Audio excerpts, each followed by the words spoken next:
The second thing I want you to notice, number 2, is a shocking revelation. A shocking revelation. This is where the story really kicks up a notch. We're going to pick up our reading at Mark 14:60.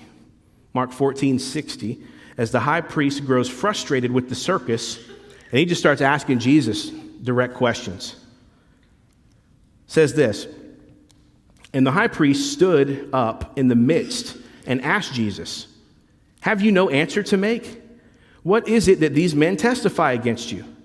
But he remained silent and made no answer. Again the high priest asked him, 'Are you the Christ, the Son of the Blessed?' And Jesus said, 'I am. And you will see the Son of Man seated at the right hand of power and coming in the clouds of heaven.'" So, in frustration of the high priest, which by the way was Caiaphas this year, stops the testimonies.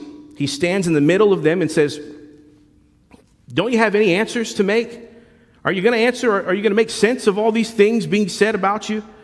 And here Jesus shows that prophesied silence, that he's not going to go down pleading for his life, begging for another trial, saying his case. Jesus is not going to go down standing up saying, "Actually, I never said that. Here's what I said." That's not going to happen. We should note, I think, the wisdom of Jesus in this moment. Perhaps we can learn something from it. When your opponents are struggling to make a case against you and can't seem to make any sense, don't step in and try to help them. That's what Jesus does.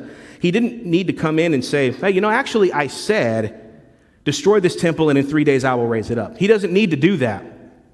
He doesn't need to reteach all his most controversial moments and give them the greatest hits mixtape. If you're in a court case, it's your opponent's job to bring the case against you. When you're in a debate and they're stumbling to find their words, you don't jump in and help them finish their sentences. And that's what Jesus does. So I think wisely, Jesus refuses to jump in and help them make sense of their shameful trial. However, that does not mean he would not answer an honest question asked of him. And that's what happens. The high priest, certainly incensed at the point, asked the most direct question possible. He cuts to the heart of it. Verse 61, "Are you the Christ, the Son of the Blessed?" Now, many Jews will tell you that it would not have been a punishable offense to claim to be the Messiah. That's what Christ means, the Messiah. Remember, Jews understood their Messiah to be a political figure, a war hero, a great man of God who did awesome things. Several Jewish men called themselves the Messiah, both before and after Jesus, gained pretty big followings. So this makes sense of why Caiaphas' question has 2 parts rather than 1 part. He says, "Are you the Christ?" And that's less of a big deal. But the second question, "And does your definition of Messiah include the fact that you are the Son of God?" You see, the Jews, they would substitute Blessed One and the Son and God. That was a name they used for God. And so Caiaphas wants to know, on the record, "Jesus, have you been telling people that you are the Messiah and that you are the Son of God? Will you settle this now? Are you the Messiah, the Son of the Blessed?" And friends, this is where the ambiguity ends. This is where the secrecy motif ends. This is where that silent sheep part ends. This is where gasoline is poured on the fire. This is where Jesus says, "In for a penny, in for a pound. I'll give you what you're looking for, boys. My hour has come. No more parables." Jesus replies, "I am, and you will see the Son of Man seated at the right hand of power and coming with the clouds of heaven." Now, I got several points I want to make from this. This is so loaded. Man, this is good. First, before we make any points, I just want you to picture that you're in that room when that went down. A fly on the wall. What do you think that moment would have felt like when Jesus stood up to that room, packed room of 100 plus men? You can imagine the tension, the silence, the answer, and then the explosion. So, first I want to say here, bookmark this verse and remember it.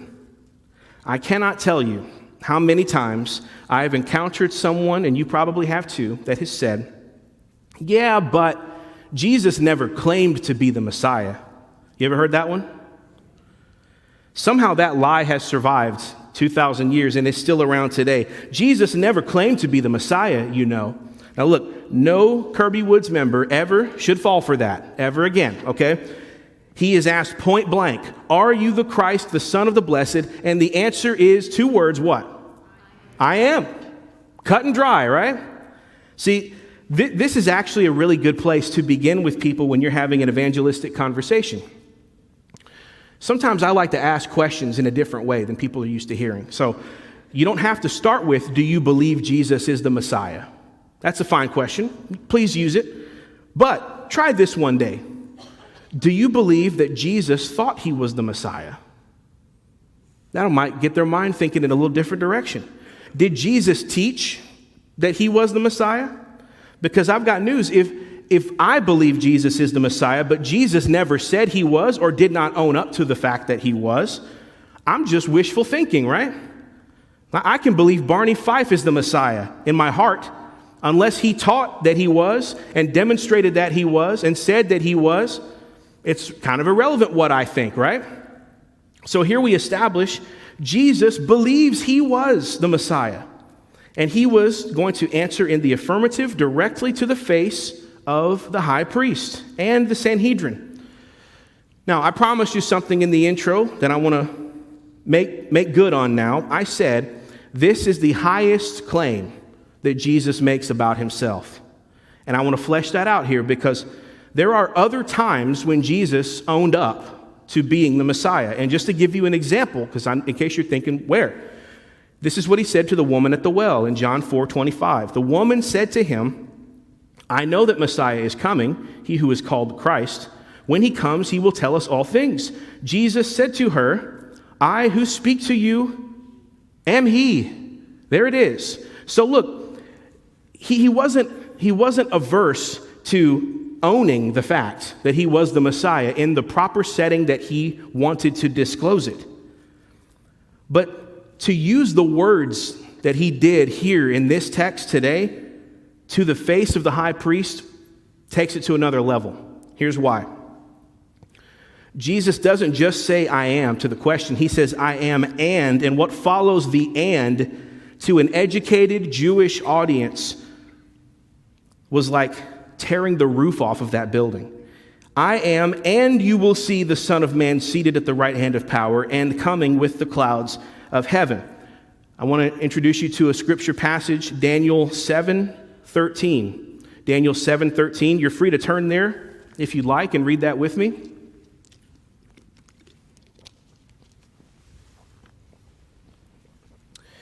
Daniel's a popular book in the Old Testament. Daniel was a prophet. He lived through Babylonian captivity.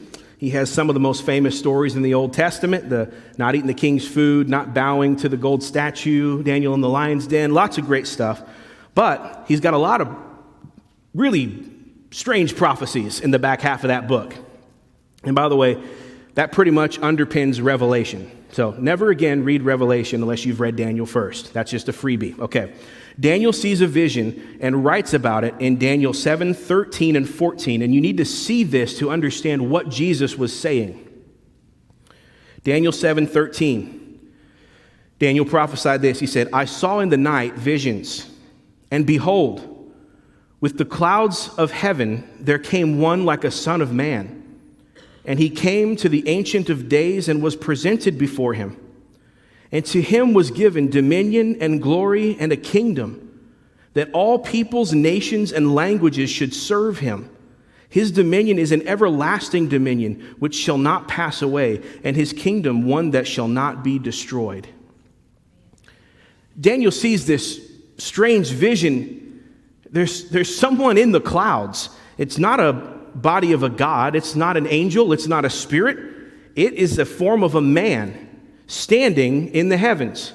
And this man walks up to the throne of God And Daniel uses a term only found once here in this chapter in the Bible, the Ancient of Days. That's a unique Aramaic title for God to indicate his eternal nature, his reign from everlasting to everlasting, the uncreated one. Strangely, in this vision, the man walks up to the Ancient of Days, the very throne of God, and this alone would be a shock in itself as a vision.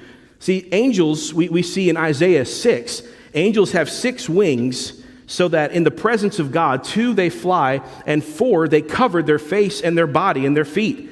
This idea that angels would cover themselves in the very presence of God, but a man would stroll up to the throne room of God would have been incomprehensible to a Jew. It goes on. Daniel sees the Ancient of Days gives something to this man, and it boggles the mind. Verse 14 says, he presents him with dominion and glory and a kingdom that all peoples and nations and languages would serve him.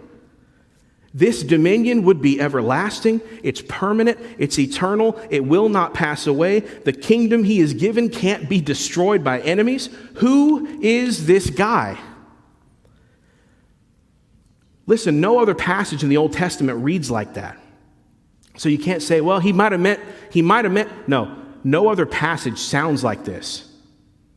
Jesus knew exactly what he was doing, and what he was doing was putting himself into that fulfillment of the prophecy.